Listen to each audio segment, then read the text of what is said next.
તો મિત્રો આપણે આજે ગુજરાત અને પીએસઆઈ માટે સ્પેશિયલ મેં 4 થી 5 પ્રશ્ન લઈને આવ્યો છું. તો મિત્રો એમાં પહેલો પ્રશ્ન છે કે રાષ્ટ્રીય આંદોલનના 3 વિચારસરણીઓ જોવા મળે છે.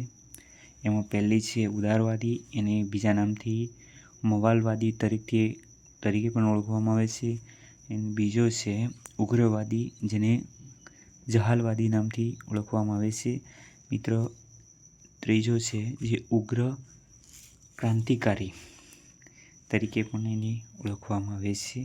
તો મિત્રો આપણે રાષ્ટ્રીય આંદોલનના 3 વિચારસરણીઓ ઉદારવાદી, ઉગ્રવાદી અને ઉગ્ર ક્રાંતિકારી. પ્રશ્ન બીજો છે મિત્રો કે ઉગ્ર ક્રાંતિકારી ચળવળની શરૂઆત કરઝનના શાસનકાળથી શરૂ થઈ હતી. ઉગ્ર ક્રાંતિકારી ચળવળની શરૂઆત કરઝનના શાસનકાળથી થઈ હતી. મિત્રો ત્રીજો છે આપણો પ્રશ્ન જે વિનાયક સાવરકરે પૂનામાં અભિનવ ભારત સમાજ નામની ક્રાંતિકારી સંસ્થાની સ્થાપના કરી હતી. વિનાયક સાવરકરે.